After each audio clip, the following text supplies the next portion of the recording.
देखिए, दो धुरंधर प्रवक्ता वक्ता अपनी पार्टियों की विचारधारा की यहां बात रखेंगे। मैं न्यूज 18 के मंच पर स्वागत करना चाहता हूं कांग्रेस पार्टी की नेता और सोशल मीडिया की चेयरपर्सन सुप्रिया श्रीनेथे जी का अभिनंदन है, और भारतीय जनता पार्टी के मेंबर ऑफ पार्लियामेंट प्रवक्ता डॉक्टर सुधांशु त्रिवेदी का। चलिए शुरुआत करते हैं आपसे सुप्रिया जी। बहुत सी बातें हुई, डेली हम लोग भी बहस करते हैं, आप लोग भी प्रेस कॉन्फ्रेंस करते हैं, भारतीय जनता पार्टी भी प्रेस कॉन्फ्रेंस करती है, लेकिन क्या आपको लगता है कि देश में सब कुछ खराब ही हो रहा है या कुछ मोदी जी ठीक भी कर पा रहे हैं, आपकी राय में? आपको, आपके दर्शकों को और सुधांशु जी को सबसे पहले तो मेरा नमस्कार, और जो लोग इसको टीवी पर देखेंगे उसको उनको भी मेरा नमस्कार। मुझे नहीं लगता कि हम डूम्सडे सेयर हैं, लेकिन विपक्ष में होने के नाते और सबसे ज्यादा इस देश के नागरिक होने के नाते अगर कुछ गलत होता हुआ दिखता है तो चुप रहना अक्षम्य अपराध है।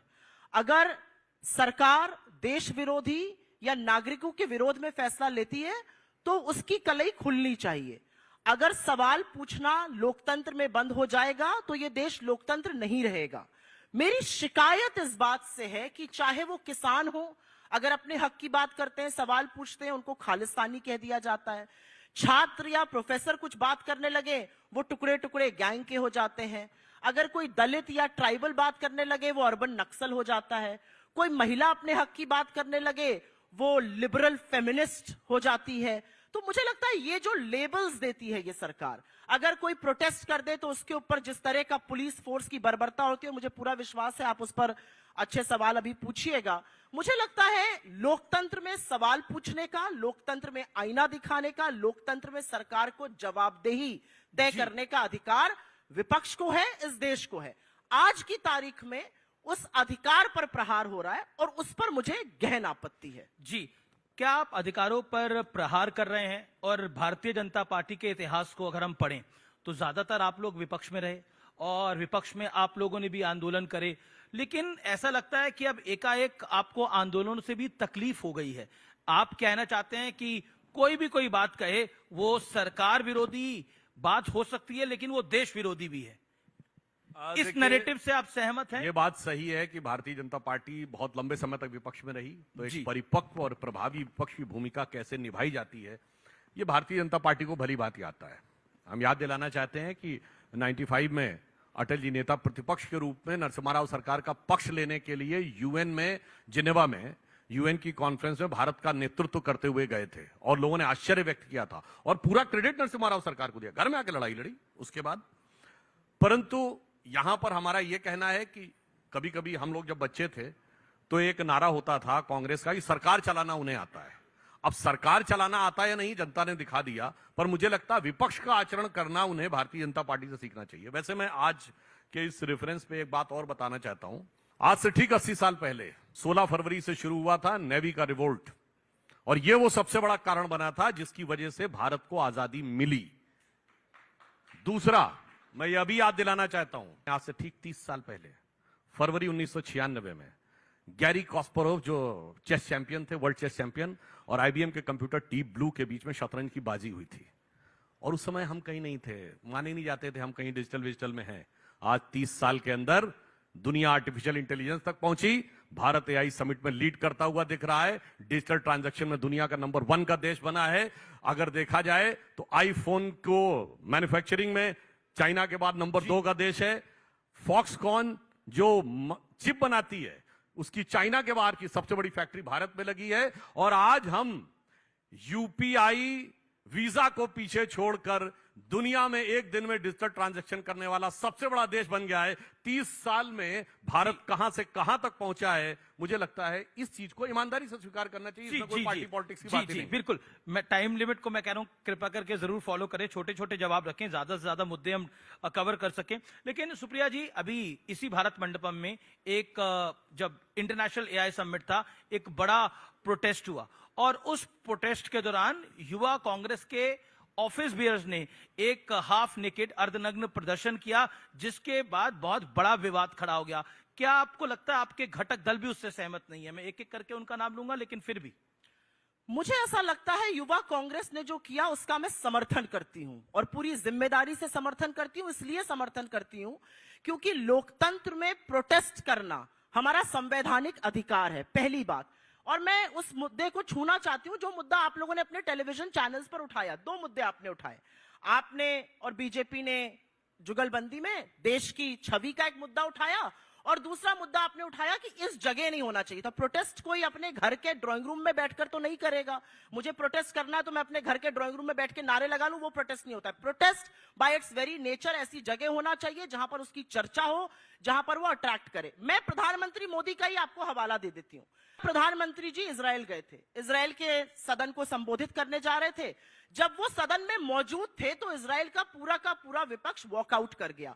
और इसलिए वॉकआउट किया क्योंकि वो बेंजामिन नेतन्याहू का अपोज कर रहे थे, क्योंकि सुप्रीम कोर्ट के प्रेसिडेंट को नहीं बुलाया गया था। उन्होंने कहा हमारा मोदी जी से कोई ऑपोजिशन नहीं है। मुझे लगता है कि इजराइल के किसी मीडिया ने उनको देशद्रोही या ट्रेटर नहीं कहा, इजराइल की सरकार ने यह नहीं कहा कि इजराइल की छवि खराब हो गई, लेकिन हमारे यहां यह कहा गया। और मैं आपको एक बात इस पर और बताना चाहती हूं। किसने कहा? मैं आपको बता देता हूं। एक मिनट पहले मुझे मेरी बात खत्म करने दीजिए। हमेश जी आपने कहा था कम टाइम है, मुझे अपनी बात खत्म करने दीजिए। आप कहते हैं देश की छवि, उसके 24 घंटे पहले एक आदमी ने वीडियो बनाया, ओम बिरला जी के साथ तमाम तस्वीरें हैं। उस आदमी ने वीडियो में कहा कि मैं नेता विपक्ष राहुल गांधी के घर में घुसकर उनको गोली मारूंगा और उसके बाद 25 और कांग्रेस सांसदों को गोली मारूंगा। उस पर मुझे कोई विस्मय, कोई आक्रोश नहीं दिखा। आपके यहां कोई डिबेट नहीं दिखा, आपके यहां टिकर और टिप्पणी भी नहीं दिखी। मैं पूछना चाहती हूं देश की छवि उससे खराब हुई कि नहीं हुई? दिल्ली की सरहद पर एक सड़क पर कुछ सिरफिरों ने लिखा है ये सड़क मुसलमानों के लिए नहीं है, नेशनल हाईवे पर। उससे देश की छवि खराब हो रही है कि नहीं हो रही है? दूषित पानी पीकर कर लोग मर रहे हैं, उससे देश की छवि खराब हो रही है कि नहीं हो रही है? इसी AI समिट में चीनी रोबोट लाया गया और उसका डिफेंस किया गया, उससे देश की छवि खराब हुई कि नहीं हुई? सैम ऑल्टमन का हाथ प्रधानमंत्री मोदी ने उठा दिया, उन्होंने हाथ उठाकर मुट्ठी बांध ली, उन्होंने कहा मुझे पता ही नहीं था, मैं कंफ्यूज हो गया, देश की छवि खराब हो रही है कि नहीं हो रही है? मेरा अपना मानना है कि देश की छवि खराब करने का काम हम तब करते हैं जब हम सवालों पर सवाल उठाते हैं। और एक छोटी सी बात क्या मेरा एक सवाल है। हम दिल्ली शहर में रह रहे हैं, आप जवाब दीजिए। हम दिल्ली शहर में रह रहे हैं, दिल्ली में बड़ी दूषित हवा है, बहुत सारे लोग आक्रोशित थे, इंडिया गेट पर आए प्रदर्शन करने, उनको अर्बन नक्सल घोषित कर दिया गया, तुरंत हिरासत में ले लिया गया। एक उन्नाव की रेप पीड़िता, वो प्रदर्शन कर रही थी रात को 1 बजे, क्योंकि उसके जो परपिट्रेटर था कुलदीप सिंह सेंगर को बेल मिल गई थी, उसको गिरफ्तार कर लिया गया। अरावली को ध्वस्त करने के खिलाफ प्रदर्शन कर रहा है, उसको गिरफ्तार कर लिया जाता है। किसानों को मरने के लिए छोड़ दिया जाता है, पेपर लीक के खिलाफ जो बोलता है गिरफ्तार। मतलब इस देश में क्या प्रदर्शन करना पाप है? सवाल का जवाब आप ओके, लेकिन देखिए आप बार बार बोल रही हैं, बीजेपी बार बार बोल रही है, बीजेपी बार बार बोल रही है, लेकिन अखिलेश यादव, आरजेडी, आदित्य ठाकरे, इसके अलावा आपकी पार्टी के नेता मार्केट अल्वा जो वाइस प्रेसिडेंट कैंडिडेट थी, उन्होंने भी बोला ये जगह उचित नहीं थी। इस पर भी आप जरूर जवाब दीजिए। उन्होंने बोला, यानी आप सोचिए आपने कितनी बड़ी गलती करी होगी कि आपके घटक दल आपके साथ नहीं है। गलती स्वीकार करने में ज्यादा बेहतर होता है। मुझे आपसे ये उम्मीद नहीं थी कि आप बीजेपी की भाषा इस मंच पे बोलिएगा। मैं अखिलेश जी की भाषा बोल रहा हूं। गलती मत बोलिए उसको, बिल्कुल। हमने प्रदर्शन किया, हम उसकी जिम्मेदारी लेते हैं, मैं गलती बिल्कुल नहीं मानती हूं। क्या वो प्रोटेस्ट वायलेंट था? मैं आपसे पूछना चाहता हूं। अलाउड नहीं था।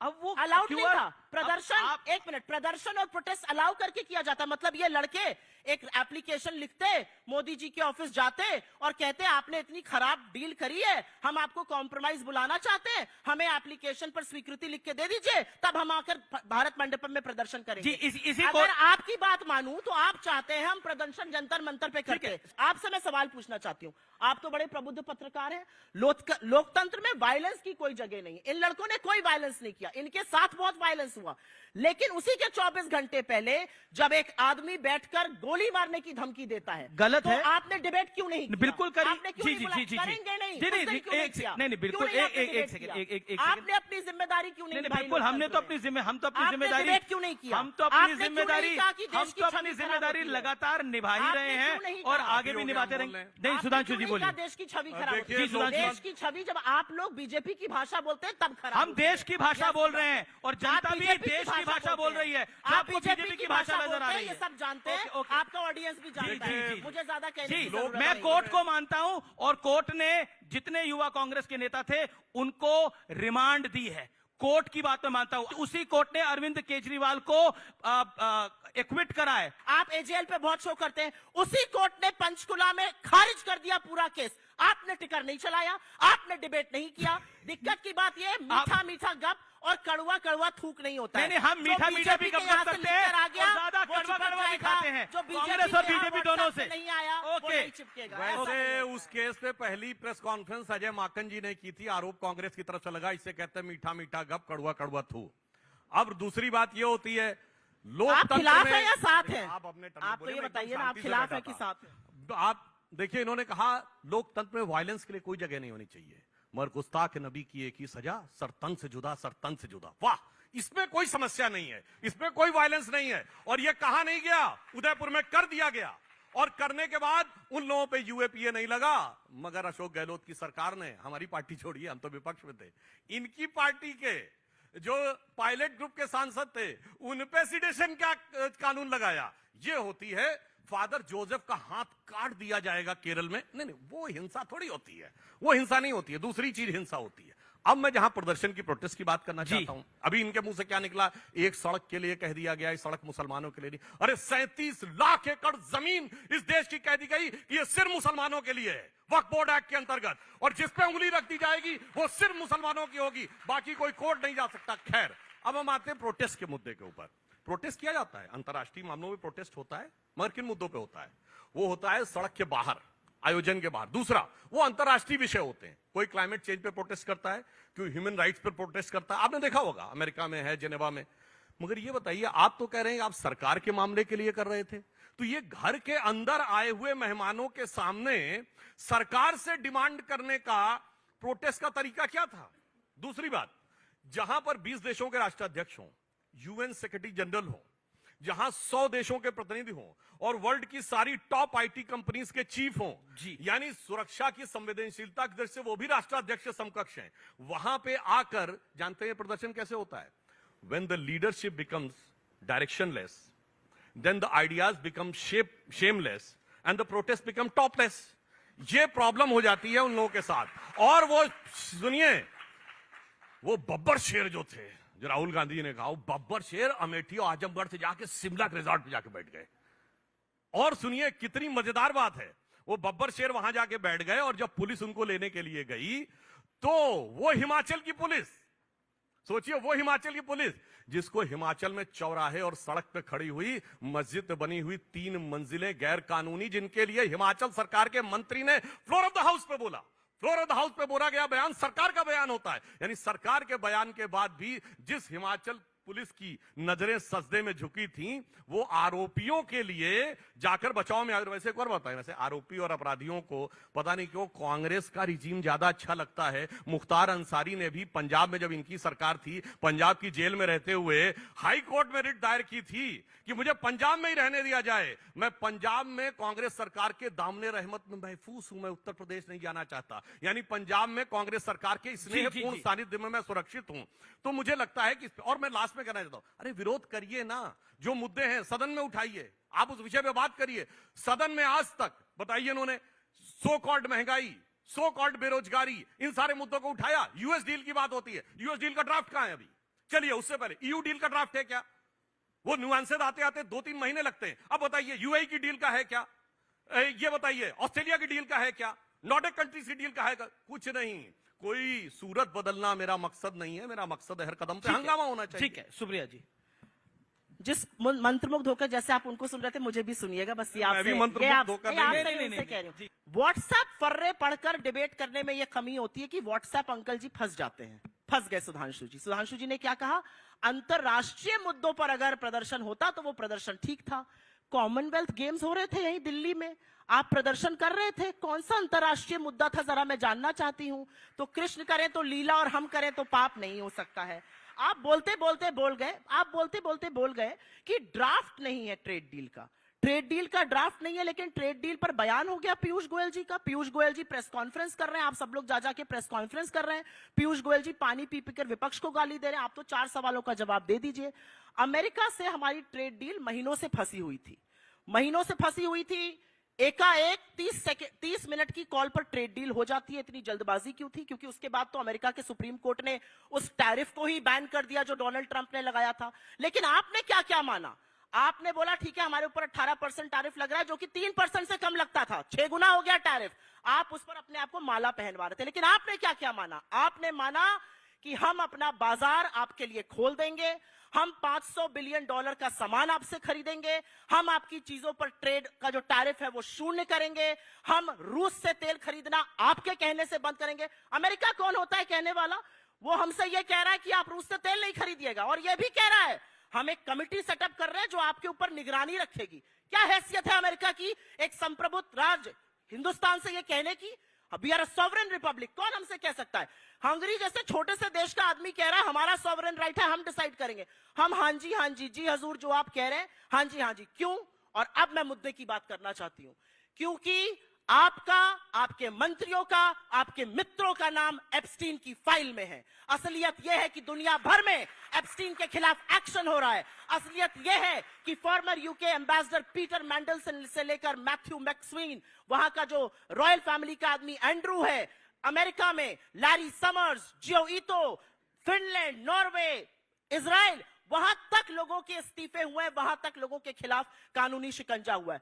हमारे यहां एक मंत्री स्टेज पर बैठ के कहता है यार कुछ किया होता तो बताता, मैं तो इसी सब में फंसा रह गया। क्या मंशा है आपकी? आपने 64 मेल लिखी, मैं हरदीप पुरी की बात कर रही हूं, आप लोगों ने उनका इंटरव्यू किया, 64 मेल लिखी, 14 बार आप उनसे मिले, क्या क्या तारीखें बन रही है, मैं उस सबका विवरण कर सकती हूं। मैं सिर्फ एक चीज पूछना चाहती हूं, हमारा देश जो धार्मिक, जो अध्यात्म की धुरी माना जाता है, ऐसे देश में एक व्यक्ति जो एप्स्टीन जैसे घिनौने दरिंदे से लगातार बात कर रहा है, आपकी सरकार में मंत्री क्यों बना हुआ है? क्या नैतिकता, क्या मर्यादा ये डिमांड नहीं करती है कि आप उसको अपनी सरकार से निकाल बाहर करिए? जवाब इतना बड़ा दरिंदा आपकी सरकार में बैठा हुआ, बैठे हुए, क्या बात करते हैं? दोनों बातों का इन्होंने कहा ट्रेड डील कैसे हुई, तो मैं बताना चाहता हूं। पहले हमारी ट्रेड डील हो गई ऑस्ट्रेलिया और न्यूजीलैंड से, उसके बाद हो गई यूएई से, उसके बाद हो गई ब्रिटेन से, और कीथ स्टेमर ने कहा this is the biggest ever business delegation taken by any British prime minister anywhere in the world. उसके बाद स्विट्जरलैंड और नॉर्वे नॉर्डिक कंट्रीज से, उसके बाद ईयू से हुई, जिसको उर्सुला वॉन डर लेyen ने कहा mother of all the deals. उसके बाद 72 घंटे में अमेरिका ने डील की। तो क्या अब आपको समझ में नहीं आता कि जरूरत किसकी पड़ी हुई होगी? अमेरिका छोड़ के सब तो हमारे साथ आके खड़े हो गए थे। इसीलिए मैं फिर कहना चाहता हूं, जो उन्होंने डील की बात कही रशिया से, भैया बताइए 2004 से 14 के बीच में रशिया से कितना पेट्रोल खरीदा था? पेट्रोल नहीं, क्रूड खरीदा जाता है, क्रूड ऑयल, जीरो, पेट्रोल नहीं खरीदा जाता। 0.02%, मैं एकदम प्रिसाइज बोल रहा हूं, 0.02%। क्यों? हमारी सरकार की बहुत स्पष्ट मानना है, जहां से तेल सस्ता मिलेगा, अच्छा मिलेगा, वहां हम खरीदेंगे। रशिया पे लग गया था प्रतिबंध और हमने एग्जम्पशन ले लिया था जी, तो रशिया का तेल सस्ता था, हम खरीद रहे थे। इन्होंने उस समय रशिया से कोई तेल नहीं खरीदा 4 से 14 के बीच में, और वेनेजुला से तेल खरीदा था। अब वेनेजुला से प्रतिबंध हटेगा, अगर हमें अच्छा लगेगा तो हम वहां से खरीदेंगे। हम तो ये देखते हैं कहां से तेल सच्चा मिल रहा है, कहां से तेल सस्ता मिल रहा है, कहां से तेल अच्छा मिल रहा है, वहां पे हम खरीदेंगे। और जहां तक एप्स्टीन फाइल की बात है, तो मैं पूछना चाहता हूं, हरदीप पुरी जी हमारी पार्टी में आने से पहले क्या थे? इनकी सरकार के समय में संयुक्त राष्ट्र में भारत सरकार के स्थायी प्रतिनिधि थे, permanent representative of government in UN. 2010, 11, 12, anybody can go and check. तो भाई आपकी सरकार के तो ऑफिशियल प्रतिनिधि थे। और नाम आने की बात है तो भाई 8 बार मोदी जी का नाम है, तो वहां 4-6 बार राहुल गांधी जी का भी नाम है, 2-3 बार सोनिया गांधी जी का भी नाम है, और 20-22 बार महात्मा गांधी का भी नाम है, पोप जॉन पॉल II का भी नाम है। भाई साहब, नाम होने से अगर ये होने लगे तो मैं इतने नाम गिना सकता हूं जिन चीजों के बारे में इनकी पार्टियों के नाम आने शुरू होते हैं, जिन जिन लोगों के नाम। और अमेरिका के आगे सरेंडर क्या होता है वो मैं बताना चाहता हूं। यूपीए सरकार में विदेश मंत्री रहे नटवर सिंह ने अपनी किताब one life is not enough में सोनिया जी को कोट करते हुए कहा है कि सोनिया जी ने मुझे एक पार्टी में बुलाया और कहा कि हम आपको विदेश मंत्रालय नहीं दे सकते, मेरे ऊपर बहुत सारे दबाव हैं इंक्लूडिंग अमेरिका, और उन्होंने लिखा कि अमेरिका नहीं चाहता था, इसलिए मैं विदेश मंत्री पद से हटाया गया। इसका संक्षेप में जवाब, क्या आपको लगता है, मैंने पहले भी ये सवाल आपसे पूछा, अखिलेश जी, तेजस्वी यादव, आदित्य ठाकरे, अरविंद केजरीवाल सब गलत हैं, वो सब कह रहे हैं कि आपने सही नहीं किया? आपके सवाल का जवाब नहीं दूंगी, पहले इनकी बात का जवाब दूंगी, फिर आपके सवाल का जवाब। जी, टाइम दीजिए। इन्होंने कहा हरदीप पुरी हमारी सरकार में आईएफएस ऑफिसर थे, अमेरिका में पोस्टेड थे। 2014 में रिटायरमेंट के बाद तो आपकी जी हजूरी कर रहे थे। 2014 से 17 तक ही तो उनकी सारी मेल्स है एप्स्टीन के साथ। 2014 के पहले अरुण जेटली जी, दिवंगत अरुण जेटली जी के रहते हुए उन्होंने बीजेपी ज्वाइन कर ली थी। बीजेपी ज्वाइन करने के बाद 64 मेले लिखी है साहब। बीजेपी ज्वाइन करने के बाद एप्स्टीन से मिल रहे थे, उनको हमारी योजनाएं बता रहे थे। सब कुछ छोड़ दीजिए, आप लोग तो यहां पे पुरुष बैठे हैं। Have fun, not that you need any encouragement for that. इसका क्या मतलब होता है? Exotic island, इसका क्या मतलब होता है? ये शब्द थे उनके, तो उनका बचाव मत करिए। कभी कभी कह देना चाहिए जो उन्होंने किया वो गलत है, मैं उनका समर्थन नहीं करता हूं। इससे आपकी प्रतिष्ठा बढ़ जाती है, आपने और घटा ली। चलिए छोड़िए उस बात। अब अखिलेश यादव वाली बात, अभी आती हूं। इन्होंने रूसी तेल की बात करी, हमने नहीं खरीदा था। 40% हिंदुस्तान का क्रूड ऑयल अभी तक हम रूस से खरीद रहे थे क्योंकि वो सस्ता तेल हमें दे रहा था। दुनिया का सबसे सस्ता तेल ईरान से मिल रहा था, अमेरिका का सैंक्शन लगा, वो खरीदना बंद कर दिया। अमेरिका के कहने से हमने रूसी तेल खरीदना भी बंद कर दिया। आपका डिसीजन होता, मैं खड़े होकर ताली बजाती। आपका डिसीजन नहीं है, अमेरिका का डिसीजन है, लिखित डिसीजन है, लिख कर बोला है। इन 12 लोगों की कमेटी बन रही है जो हिंदुस्तान पर निगरानी रखेगा। सब कुछ भूल जाइए। 80 बार अमेरिका का राष्ट्रपति खड़े होकर कहता है मैंने सीज फायर कराया, मुझे खश करने के लिए मोदी जी। आप बोलते क्यों नहीं है? नरेंद्र मोदी जी खड़े होकर एक बार कह दे अमेरिका गलत बोल रहा है, अमेरिका झूठ बोल रहा है, India is free, India is a sovereign Republic, हम अपने फैसले खुद करेंगे। ये अमेरिका का नाम लेने में क्यों घबराते? चीन का नाम आप नहीं ले पाते, कोई घुसा हुआ नहीं है आंख मूंद कर। अमेरिका का नाम आप नहीं ले पाते। तो मेरा अपना ये मानना है कि ये सारी बातें करिए। अब अखिलेश जी, अरे आऊंगी अखिलेश जी पर, हमारे बिल्कुल आऊंगी। आप रूस से सस्ता तेल ले रहे थे ना सुधांशु जी, बड़ी अच्छी बात कर रहे थे। उसका फायदा क्यों नहीं मिला? पेट्रोल और डीजल का दाम क्यों नहीं कम हुआ? सालों से आप रूस से सस्ता तेल खरीद रहे थे, दुनिया का सबसे सस्ता तेल आ रहा था, पेट्रोल डीजल का दाम क्यों नहीं कम किया आपने? अरे इतना सस्ता तेल आ रहा था तो इनकी बात करिए ना। यहाँ पे जो भी आया ओके, गाड़ी से होगा, कोई गाड़ी से होगा। अब नहीं, पहले मैं बात कर लेती हूँ। आपने अरे भाई काफी लंबा हो गया। अरे आप भी लंबा लंबा बोलते हैं, अपना टाइम नहीं देख पाते। हमें कोई टाइम चल रहा है, सामने चल रहा है। आपने हमारे घटक दल के साथियों की बात करी, आपने कुछ लोगों को उसमें कोट किया। उसमें से कुछ लोग ऐसे भी थे जिन्होंने आर्टिकल लिखा, मनोज झा जी आरजेडी के, उन्होंने आर्टिकल लिखा और कहा कि मेरी पहली टिप्पणी तो ये थी कि शायद ये गलत हो गया, लेकिन जब मैंने देखा कि नहीं मुद्दे क्या थे, मुझे लगा कि क्या प्रोटेस्ट वहां होना चाहिए था, मैं माफी मांगता हूं और मुझे लगता है कि जो प्रोटेस्ट किया गया वो सही किया गया। और मैं आपसे अमीश जी एक बात कहना चाहती हूं। आज की तारीख में बीजेपी कुछ झूठ फैला रही है। बीजेपी के लोग कह रहे हैं हमने कुछ रील बनाने के पैसे दिए। हाँ, काफी सारे वीडियो आ गए उसके कुछ लोग सामने। कह रहे हैं। सुधांशु जी आपको मैसेज कर दें कोई, और उसके बाद आप ऊपर से वो नाम काट दीजिए और कहिए सुप्रिया जी ने मुझे वो मैसेज किया, वही हो रहा है। 4000 पर आप इन पर केस करिए। अगर ये 50-40 लोग हैं, ये केस करिए इनके ऊपर। ये कह रहे हैं कांग्रेस पार्टी देश को बदनाम करने के लिए 25,000-40,000 रुपए दे रही थी। रूप से लिख दिया है कि हम एक इन्फ्लुएंसर के खिलाफ केस करेंगे। झूठ ऐसा बोलो कि पकड़ा ना जाए। जिन लोगों के हैंडल्स आप बता रहे हैं वो सारे मोदी समर्थक है। हम मोदी समर्थक को जाके पैसे लेंगे, लो भैया पैसा लो, मोदी जी के खिलाफ बोलो। ओके सुधांशु जी, अब आप जवाब एक इन्फ्लुएंसर की बाइट भी है, हम सुनाएंगे।